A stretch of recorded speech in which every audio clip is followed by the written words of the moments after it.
De la femme, c'est demain, mercredi 8 mars 2017. On fête ça dignement sur Première. 8h, 11h, c'est que du bonheur. Son premier mot fut « oulala ». Bonjour Veyrani Drost, vous allez bien? Oui, bonjour, je vais Rapprochez-vous bien du micro. Oui. Première fois en radio ou pas, non? Oui, première fois. Ouais, il y a toujours une première fois et j'espère que vous en souviendrez. Merci d'avoir répondu à notre invitation. Pas facile. Non, pas facile du tout. Pas facile parce que quelque part vous vous attendez à vous dévoiler, à raconter des morceaux de votre vie, de votre parcours. En tout cas, vous êtes toute jeune, hein, vous êtes 35 ans. 34. 34. J'enlève tout de suite le 5 et je mets un 4. Voilà. Je suis sur l'année de mes 35 ans, mais je n'ai pas encore 35 ans. D'accord. Donc, je reste à 34. 34 ans, vous êtes jeune. Et vous avez la particularité c'est d'être la seule parachutiste femme en Polynésie. Ça, c'est une bonne information ou? Oui, c'est bien, mais en même temps, ça serait bien qu'il y en ait d'autres. Hein? Oui. Et on en parle dans l'entourage et les amis, des gens qui s'y intéressent, qui disent, Mais il y tiens, a pas mal de personnes qui seraient intéressées justement à faire la formation pour pouvoir sauter. Mais après, voilà, c'est pas forcément donné à tout le monde de passer la formation, ne serait-ce qu'ici, parce que les conditions de météo sont un peu particulières.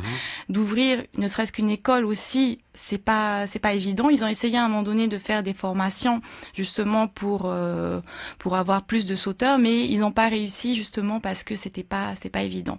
Donc pour ça, il faudrait voyager, aller en France, aux États-Unis. On va revenir sur cette passion. C'est une passion, c'est pas un métier. Le métier, c'est la passion. danse. Oui. Alors, qu'est-ce que je sais de vous? Une fille de 2 ans et demi. Vous habitez Punaouia. Oui. Et un petit passage par la compagnie Otiare à RTL Oui, 10 ans. 10 ans. 10 ans chez RTL. Dès le début, alors? Dès le début. C'était au début, à la création de RTL? Non, pas du tout. En cours de J'avais route. commencé en 2005. En tant que...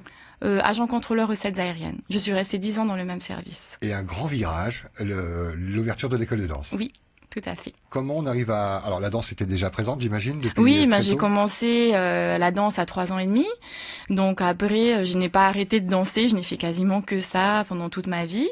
Ensuite, quand j'ai commencé à travailler, je dansais toujours autant, mais je faisais plus vraiment trop de shows, on va dire, dans les hôtels. Parce que au bout de, je ne sais plus, combien trop d'années. Je vous parle J'ai- bien. Beaucoup. Donc voilà. Ouais. Mais voilà, la danse a toujours fait partie de ma vie. Tu en Et, vis à ce jour, oui? Oui, Ouais. voilà. Et donc après, j'ai eu la naissance de ma fille. J'ai voulu justement passer à autre chose, avoir plus de temps avec elle, parce que les journées au travail à 7h30, 17h, c'était un peu difficile. Donc je voulais voir ma fille grandir, je voulais faire autre chose, et je me suis dit, ouvrir mon école. C'est pas un pari fou, j'imagine que c'était calculé, et puis il y avait cette envie, donc il y a un bon positif dès le début, mais on passe quand même d'un poste stable, à un CDI, à une aventure qui est l'école de danse. Ah oui, ça c'est Directrice- sûr, il faut oser. Il Ouais. faut oser justement tout laisser, tout planter pour fonder justement sa propre entreprise. Ça n'a pas été facile au début. Mais En tant que femme ou en tant que jeune en tant que femme, même Entrepreneur, en tant que personne de toute façon, hein, quand on a un travail stable justement, où on va au travail, on fait juste son travail, c'est beaucoup plus facile, on va dire. Donc voilà. L'école s'appelle Ori Ateal et est Oui. située à Punaouia. Où ça, à Oui, Punaouia? après le méridien au PK15. Il y a du monde? Combien d'élèves? Un peu plus de 70 élèves? Garçons, filles? Non, que des filles. Que des filles? Filles, femmes. Voilà. Et pourquoi? Par rapport à ce qui est enseigné, c'est ça? Parce que moi, ça a été uniquement, j'ai dansé, je suis une femme avant Ouais, tout. uh-huh. Je n'ai pas vraiment été focalisée sur les pas des hommes, et donc je veux pas aller dessus. Voilà, je veux pas apprendre n'importe quoi, on va dire. Alors, quelques lignes des récompenses diplômée et médaillée d'or du conservatoire avec mention très bien à l'âge de 15 ans. Oui. Popo Meitei. Elle va s'aguerrir auprès des plus grands de la danse, intégrant les groupes tels que Eikuranui, O Tahiti, les grands ballets de Tahiti, Tahiti Ora. Oui. Il en manque? Après, oui, voilà, pour le Heiva, j'avais fait pas mal de Heiva avec Toakura. J'ai dansé un petit peu aussi avec Hitireva. Des Ouais. showcases à l'extérieur, Mexique, États-Unis, J'ai Japon. fait des workshops Des workshops. au Mexique. Mhm. Et ça, c'était pas mal. C'est vraiment une belle expérience. Donc, ils arrêtent pas de me réclamer et tout. Donc, j'attends un peu parce que ma fille est encore petite. Je ne veux pas la laisser. Donc on verra dans quelques années. Ce virage pris donc il y a presque plus de 3 ans, hein, tu disais, hein, pour l'école de danse, pour avoir un peu plus de temps pour ta fille, ce qui veut dire que tu es seule à la maison à être près d'elle, Non, à son l'accompagner, papa, son papa y est là. participe. Voilà. Ouais. Il s'occupe beaucoup de sa fille. Ouais. C'est un papa très présent, papa poule. Mhm. Donc il travaille de la maison, donc c'est vraiment pratique. Ma fille ne va pas à la garderie, elle reste avec nous. Elle va à l'école de danse, elle danse. Non, ah non. Non. L'école de danse est un lieu de travail, Oui. donc je ne pense pas que ce soit une bonne idée de l'amener là-bas. Pas envie bon, c'est dans les gènes, hein, elle dansera forcément, mais pas envie de l'amener à l'école de danse pour prendre des cours, pas Pas tout encore. de suite. Pas tout de Non, suite. pas tout de Non. suite. Non.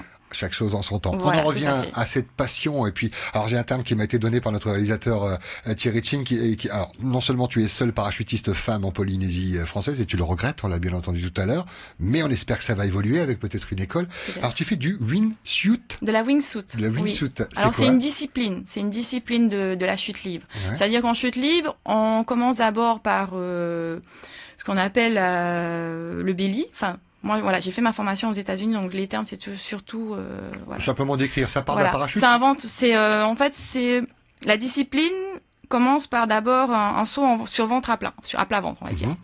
Ensuite, on peut faire, on appelle ça du free fly, donc faire des positions assises, tête en Jouer bas. avec le vent. Voilà, hein, tout à fait. comme on Et voit à après, des il y a également donc la wingsuit. La wingsuit, voilà. Par contre, c'est pas, on se dit du jour au lendemain, je vais aller sauter, je mets une tenue de wingsuit et voilà. Non, il faut un minimum quand même de 200 sauts. Et c'est quoi la tenue alors? On parle d'ailes, C'est, c'est ça? Il y a oui, des ailes. Oui, c'est, on va dire la tenue chauve-souris. Ok. C'est ça. Ok. Donc c'est une tenue qui permet de plus planer.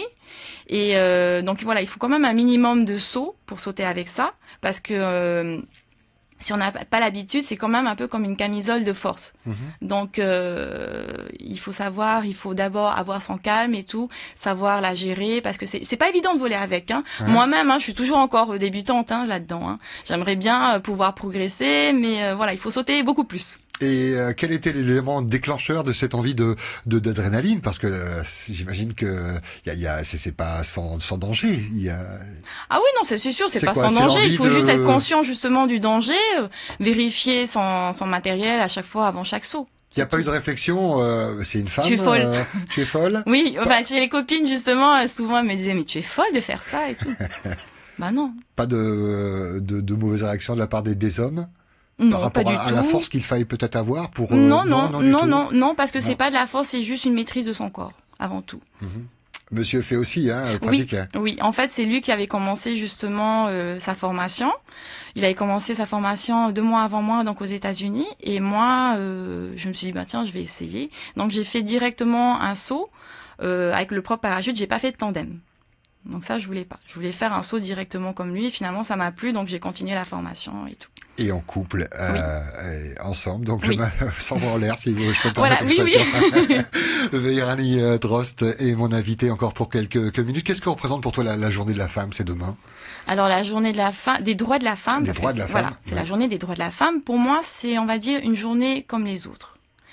C'est pas parce qu'il y a cette journée qu'il faut que cette journée exactement, il faille bien traiter une femme. Tous les jours, il faut bien la traiter, la femme, de toute façon. Si il y a une femme par exemple battue, elle va rentrer chez elle. Son mari, il a l'habitude de la battre. Il va pas lui dire, ah ben tiens, aujourd'hui c'est la journée des droits de la femme, tu n'auras pas de coups. Non, évidemment. donc voilà. Malheureusement, ça ne va pas changer. Je ne pense pas que ça change beaucoup les mentalités. Après, à côté de ça, par contre, je pense que c'est un bon moyen de mettre en avant la maltraitance et la violence envers les femmes, parce que dans certains pays, les femmes sont traitées comme des objets. Elles sont maltraitées, leurs conditions de vie sont juste horribles. Donc là, par contre, je pense que c'est une lutte qu'il faudrait avoir pour ces femmes dans ces autres pays. Bon, les pays occidentaux, quand même, ça va. Je pense qu'il n'y a pas trop de problèmes de ce côté-là. Mais les autres pays, quand on voit ce qui se passe en Inde, en Chine, c'est juste horrible. Donc là, par contre, je pense qu'on devrait les soutenir et justement lutter pour elles, mais que ce soit pas une lutte qui soit résumée à une journée, qu'elle soit quotidienne vraiment. Certaines de mes invités évoquaient la fameuse piqûre de rappel, mais qui ne résout pas tous les Non, problèmes. justement, tous les ça maux, va pas de la changer les société, mentalités de certaines personnes, malheureusement. Mais Donc les voilà. médias s'intéressent, vous êtes là justement pour en parler, Oui, ça oui. permet de... Après, malheureusement aussi, j'ai l'impression que parfois ça prend un côté un peu commercial. Les messieurs, ils vont être en mode, ah, c'est la journée de la femme, il faut que je lui offre des fleurs. Mais non, c'est pas ça. C'est pas ça du tout. L'objectif, ça serait que cette journée n'existe plus et puis Oui, que oui, non. ça soit rentré. C'est sûr, ça a été, c'est une bataille. Mhm. Les droits de la femme et tout, ils ont beaucoup évolué depuis, on va dire, des, je ne sais combien d'années. Mhm. Mais il faut pas que ça se résume juste à ça. Donc, voilà. Merci de l'avoir dit sur Premier Appui. Merci infiniment d'avoir été là ce matin pour quelques minutes avec le parachute. Hein, vous allez pouvoir le voir en vidéo. Alors on va pas faire te jeter du toit comme on l'évoquait en antenne. Mais surtout qu'avec le beau temps qu'il y a, j'aurais préféré aller faire un saut, mais bon. Ouais. Et ça, Ouais. c'est facile à gérer avec l'école de danse. Je ferme les cours aujourd'hui parce Bah, que le j'ai temps cours, il fait beau. tous les cours ont lieu les mercredis et les vendredis Ouais, uniquement. d'accord. Donc voilà. Je comprends. Quel plaisir. Ori Atea Apunawia, c'est son école. Conclusion, un message pour les femmes qui nous écoutent, un message d'espoir, des conseils, de faire briller un peu les yeux de ces femmes qui souffrent ou qui ne souffrent pas. Alors je dirais que on ne sait pas trop ce qui va nous arriver demain. On peut se faire renverser par une voiture. On ne sait pas vraiment ce qui va nous arriver demain. Donc je dirais qu'il faut profiter de la vie, qu'il faut vivre ses rêves si on a l'occasion, l'opportunité de le faire. Merci beaucoup Merci. et bonne journée. Bisous à monsieur et à cette jeune fille qui n'ira pas encore dans l'école de danse, on l'a bien compris, qui Non, devra pas encore tout de attendre un suite. tout petit On peu, va attendre encore un mais peu. qui peut profiter de la présence de son papa gâteau et puis maman également. Merci beaucoup Véronique. Merci. 9h41 sur Première, un peu de musique et deuxième invité ce matin.